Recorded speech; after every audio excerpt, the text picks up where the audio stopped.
if you knew of somebody that was transitioning, had a major life transition, what advice would you give them?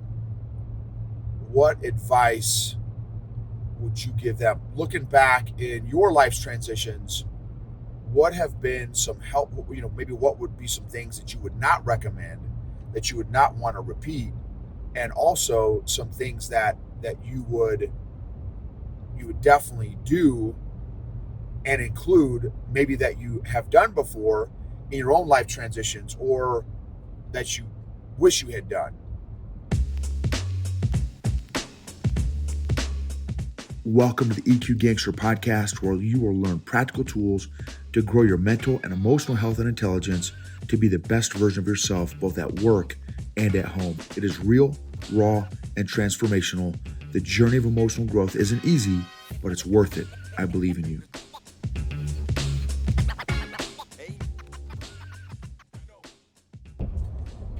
EQ Gangsters. So this episode is going to be about what advice would you give to somebody that is doing a fairly decent life transition. So I briefly mentioned in my last episode that a special forces soldier had reached out to me. He's been in special forces for a handful of years and was transitioning out of special forces into his next adventure. And as part of that transition process, I'm not sure if it was through the Army, through Big Army, or through his unit, or it was just for, certain military leaders. They have he has a kind of a program called, some sort of, coffee with leaders during your transition or something like that. So it's, I think he's got like a certain number of leaders. Let's say the goal is he's got to talk to 20 different leaders that have experienced big life transitions and spend 20 minutes on the phone with them and ask them for advice on, major life transitions, how to go about it. So if you knew of somebody that was transitioning, had a major life transition, what advice would you give them? What advice would you give them? Looking back in your life's transitions, what have been some help, maybe what would be some things that you would not recommend, that you would not want to repeat, and also some things that you would definitely do and include, maybe that you have done before in your own life transitions, or that you wish you had done. So I'll just share some of the thoughts I shared with him based on my experience of transitioning out of the military at one point when I was a captain, and then also all the other major life transitions that we've done and had during my time on the planet. So he has a faith background also. So one of the things I said was, make sure that as part of one of your themes is that you continue to pursue a relationship, an active personal relationship with the Lord and his word. That was one thing that I shared with him. Another thing is, I said, continue to work on and grow your emotional intelligence, both self-awareness and social awareness. Next thing I shared was, pay attention to how you feel based on who you talk to. During this transition period, you may talk with some great people, you may talk with some mid people, you may talk with some meh people. And are you self-aware enough to even notice the differences in how different people hit you, how they resonate with you, like the vibe. You know what I mean? You know what I'm saying? Sometimes you have chemistry with some people, sometimes you don't have chemistry. Sometimes chemistry can be built over time. It's hard to even be aware of that stuff, or yeah, if you don't have that self-awareness. And then, okay, so that was another point that I gave him, is pay attention to how each person hits you as you connect with people during this transition season. Next thing I said was, be a networking machine. You never know who you can bless and who can be a blessing to you. You never know. So, it never hurts to have a conversation. And at a minimum, even if they don't add value to you, maybe figure out a way that you can add value to them. What's one thing that I could do to add value to you during this transition that I'm in? Or one of the things that I told him was, I have got some amazing connections that could potentially really add value to you, but I will only make those connections if you want those. So, I put that kind of in his court. I don't want to make a connection. I don't know. I don't really know him other than that one conversation. So I'm not sure how he rolls or how he feels about connections. And I'm kind of very protective about my network, and I won't just connect anybody to my network, because I've, with some of them I've built up, been very intentional at making those investments over the past 10, 20, 30 years. So I don't make those referrals and connections lightly. The next thing I said was, in that journey of growing your emotional intelligence, increasing your self-awareness, increasing your social awareness, is identifying what kind of quality of life do you want. And sure, finances can be one of those factors, but it's not the factor. I know a lot of very wealthy people that work 80 to 100 hours a week. Is that the quality of life you want? You want to have a big giant house or houses and lots of cars and never see your family? I've got classmates that have that lifestyle. So and it is what it is. It is, if that's their goal, great. So and not that you can't have both. You can have, maybe you want to be a zillionaire and have lots of time. So if that's the case, you need to backwards plan, figure out what you need to start learning now, so that ultimately you can create the quality of life that you want to create. So what kind of quality of life do you want? Another thought that I gave him was pay attention to mastery. What areas in your life, I said, you're a young guy, what areas of your life would you want to potentially pursue mastery in? And which led me to my next point was, be intentional at developing your own life squad.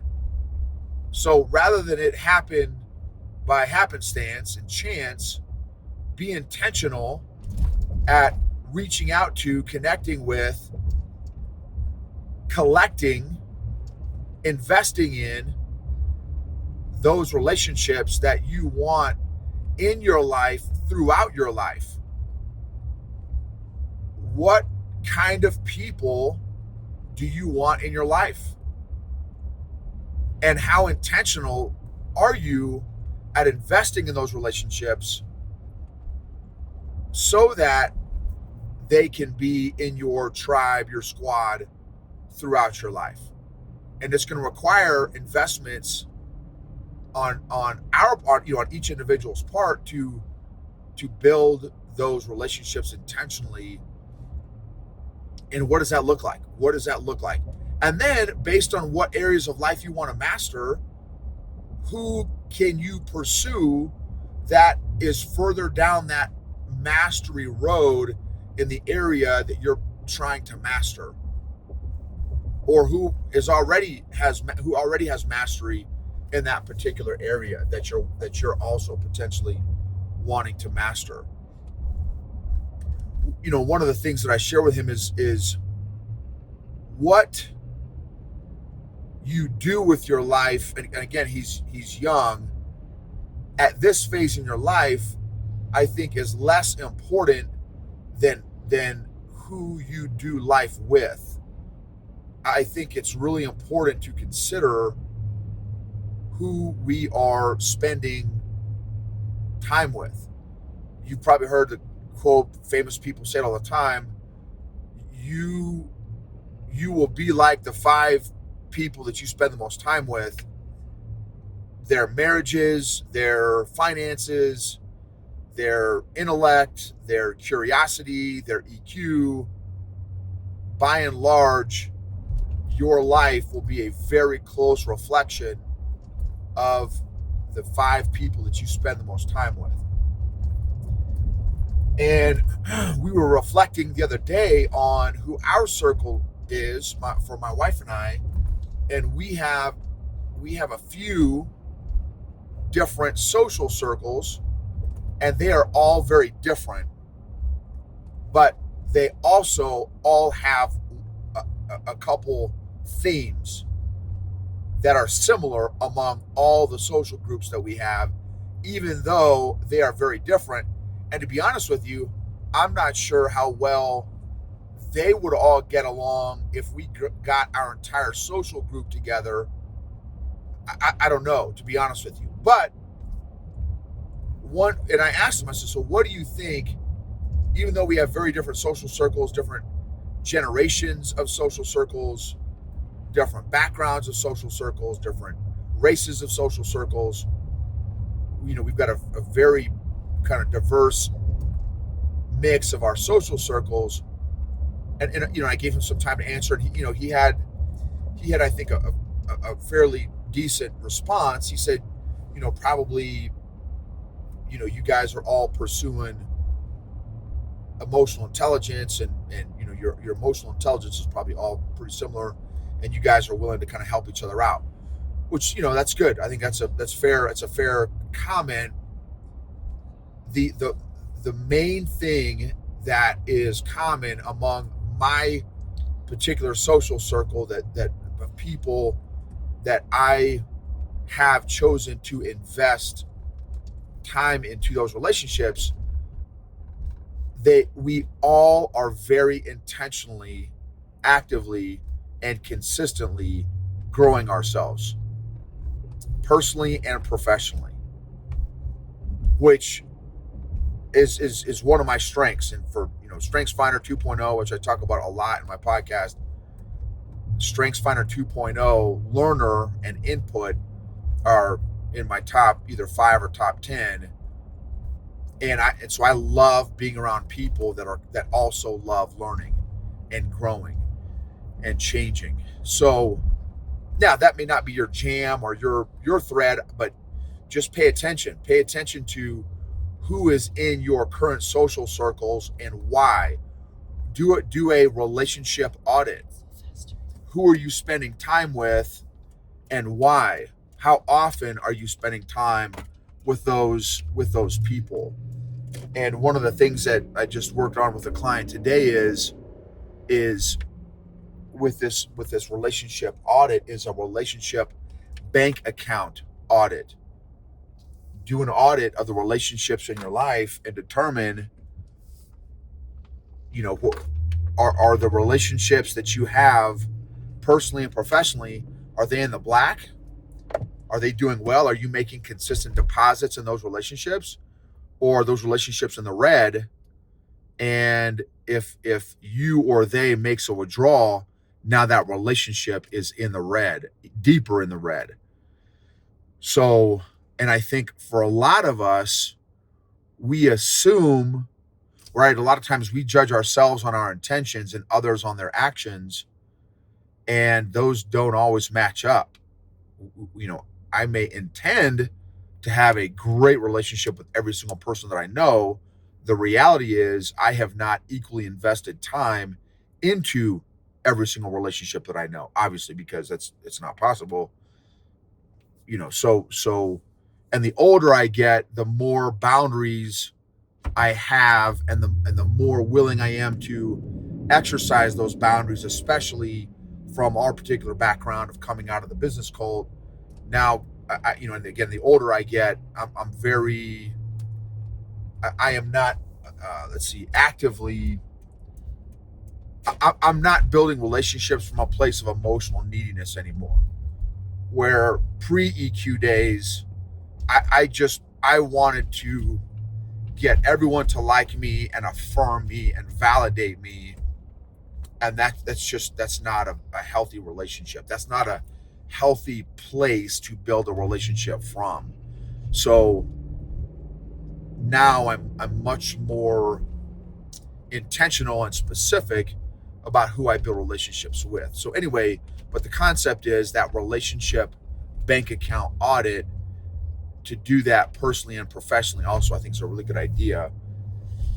So anyway, those are some of the things that I shared with him during his life transitions. Another one that I did not tell him is do an after action review of the phase that he's in right now. So before he makes this transition, what are the sustains and improves? What are the things that he is very grateful and thankful for from this current phase that he's been in? And what might be some lessons that he's learned, good and bad? How has he grown? What does he not want to carry into this next season of his life?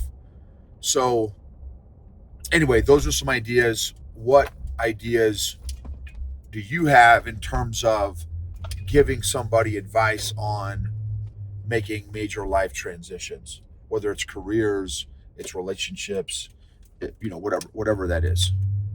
Thank you for being a part of this journey. Emotionally healthy leaders create emotionally healthy cultures and organizations, which lead to and create maximized results, outcomes, performance, and engagement.